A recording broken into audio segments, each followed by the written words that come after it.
Greetings. Welcome aboard. Welcome to another episode of Fishing Without Bait, a lifetime without definitive expectations, where we help people explode into their lives with full impact mindfulness. There's no admission fee, only the honesty, open-mindedness, and willingness to try. If you're looking to create your life rather than to find it, if you're looking to find out what's on the other side of fear, and if you have the honesty, open-mindedness, and willingness to try, welcome aboard. You always have a seat here.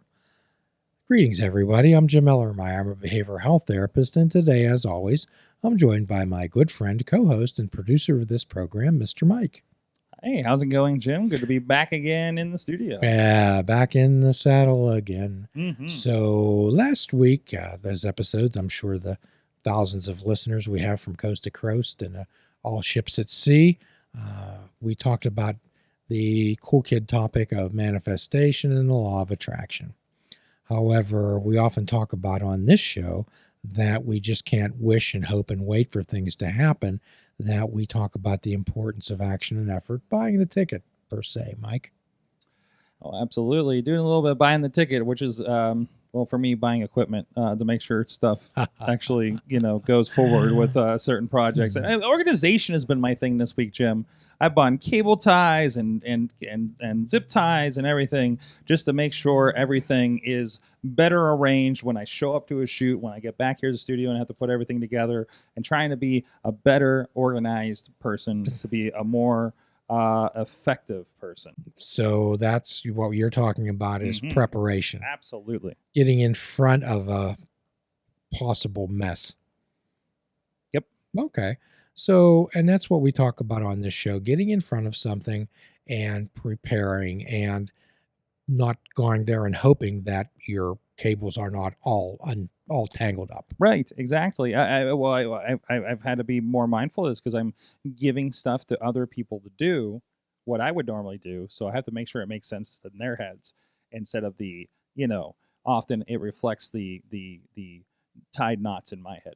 Okay. So what we're talking about tonight is most people want to manifest happiness. Right. One of the wishes that I quite often, Mike, when I have people in my office and they bring their children in, I'll play a wishing game and ask the children if I give them a magic wand or Aladdin's lamp, what they would wish for. And they wish for all types of things. And then I ask them, what would you wish for your brother? What would you wish for your sister? And usually then I ask them, what would you wish for your mother? What would you wish for your father? And most often the thing that I hear is happiness. Mm-hmm. Okay. I wish my daddy would be happy. I wish my mommy would be happy. So, but the idea is you can't manifest happiness. Okay. Happiness is not something that you order from Amazon. Happiness is not something that appears. It's not done through incantations or magic spells, okay? Happiness comes through the action and effort to make it get there, which leads us to the topic of tonight's conversation, which, Mike, is the difference between pleasure and joy. Mm-hmm. So when we talk about pleasure and we talk about joy, what comes to your mind, Mike? Oh, ice cream. Because I'm familiar with Joy Cone that my sister works at, I'm thinking about the joy, the happiness that comes from that. So when most people are happy, that usually means non-suffering. Mm-hmm. Okay, so happiness is usually the moments between pain and suffering. Mm-hmm. So when we're thinking about happiness or when we're happy, generally what that conjures up, Mike, is that pain and sorrow will follow. Mm-hmm. Okay. We're just in that stop off in between, right? For the most part of, there's always going to be, what was the Buddha, like suffering, like living is suffering, or what? Life is suffering? Pain is a reality. Suffering can be optional. Right. Okay. But it's just like when things are going so good, most people look for, how many times have you heard, I'm waiting for the other shoe to drop? Mm-hmm. I'm waiting for something bad to happen. But if you're waiting for something bad to happen, then you're stuck expecting something bad to happen. Yes. So, but it's like that consistent, like, I mean, I know I kind of fret or worry, or in my mind, it's preparedness. when I'm preparing for a big show, and so I'm thinking about that all week, and that's basically like the biggest thing going on. But you're talking about is having that sort of stance sort of all the time, right? Yes. So pleasure comes from without, Mike, Mm-hmm. and it's a process that used to avoid pain. Right. So most pain, Mike, comes from refusal or resistance to accept the present moment. Mm-hmm. And when we talk about acceptance. Right. So pleasure is something that needs sustained. Pleasure comes from an activity where you have to keep doing the activity to maintain the pleasure. It's like eating potato chips. Mm-hmm. So if you derive pleasure from eating potato chips, you have to keep eating potato chips to maintain the pleasure. Do you not? Right. Or gambling or drugs or alcohol. So if you don't maintain that cycle, then the pleasure is gone. And what follows pleasure? Pain. Pain, pain and suffering. Okay. So happiness and suffering are really related to each other. So, however, the difference between pleasure and joy does not need sustained. It don't have to participate in an activity to feel joyful. So, we had a little bit of a discussion about pleasure and joy related to your wrestling Mm-hmm. hobby. Okay, your joy. My wrestling So hobby. when we Yes. talked about pleasure, we talked about something that needs sustained, something that needs to be constantly reinforced. But then we talked about whether you receive pleasure or joy from wrestling, did we not? Yeah, absolutely. So I suggested to you that you don't need to be watching wrestling to feel joy from it. You don't need to be talking about it. Really, that joy of wrestling comes from your heart because you've immersed yourself in that, and just the thought of it gives you joy. Mm-hmm. Just the same way as needy people. Needy people feel much pain. Have you ever known anybody that was needy and needed to be constantly reinforced by their partner in their life, that they always needed to be told that they were loved, they needed to be told that they were wanted, they needed that constant reassurance? Mm-hmm. Mm-hmm. Okay. So those people would obtain pleasure from that conversation, that constant reinforcement, that validation I of think them. you see a lot of that on social media. Yeah, I was having a conversation with somebody like people that seem to always need to put something out there to get a response. Like they get the it's better than that and da da da da and no, you're worth it, kind of thing. Like I think there's like a emotional theater that happens I on your like that. Twitter I and love Facebook. that term, Emotional theater. emotional theater. Mm-hmm. I mean, it's real because the person feels like they need that, and this is the way they know to find that, right? And but I think it, like with anything, it becomes a little bit of an addiction because it's a serotonin thing, right? Just the same as I have young grandchildren, Mm-hmm. and I don't need to be with them. I don't need them to tell me that they love me. I don't need them to hold my hand, although that's certainly very enjoyable. However, when I think of my grandchildren, I feel joy Mm-hmm. sitting right here, envisioning them. I feel a sense of joy that is really indescribable. Right.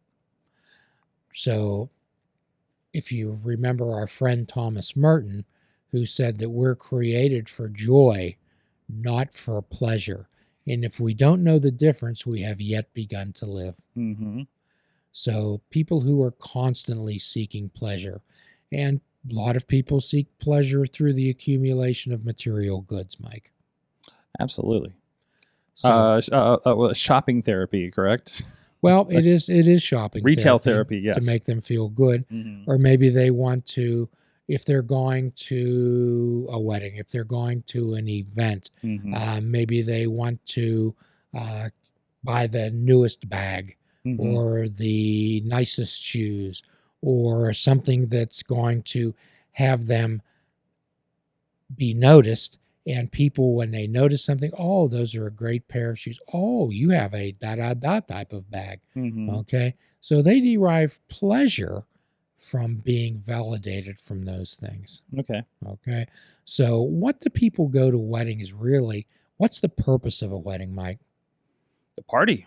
Well, the party, yes. Well, to But celebrate somebody. yes. What's the purpose of a wedding? What happens at a wedding? You celebrate and you drink and you dance. But what's the purpose of the wedding? To have a good time. Okay. Yeah. What is the real purpose? You're invited to a wedding to what? Just a party? To reinforce the wedding? You're invited to a wedding to what? What happens at a wedding? Like when somebody gets married. Yes. I'm thinking the reception. I'm sorry. Yes. Yes. Okay. So you're invited to a wedding to help celebrate the joining of two people. Right. Okay. So I think you gave a perfect example there Oh, of pleasure seeking. I see. Okay. A perfect example. You didn't talk to me about the joy of seeing two people that you care about beginning a life together. Okay. Okay. So our minds generally turn toward pleasure Mm-hmm. rather than joy.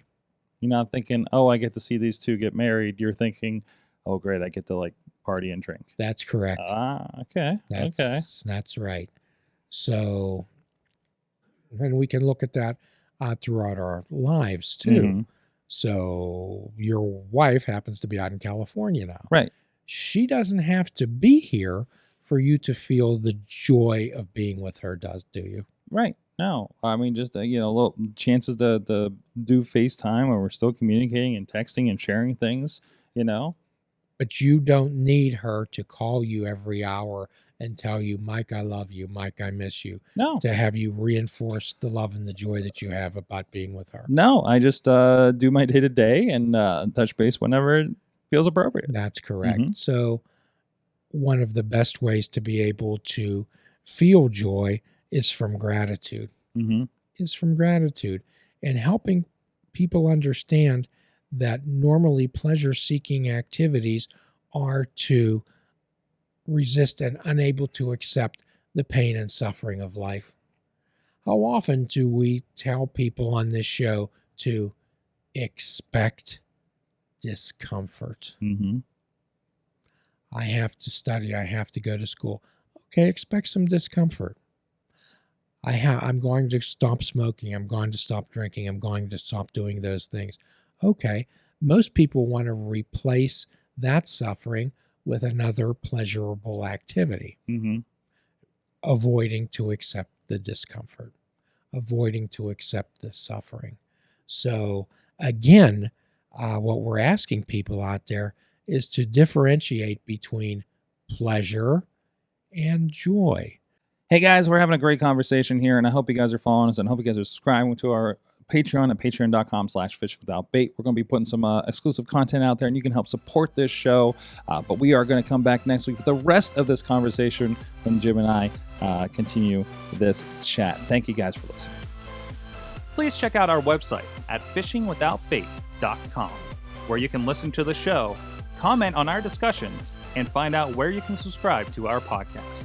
If you're interested in flying the colors of Fishing Without Bait, click the shop icon on our website.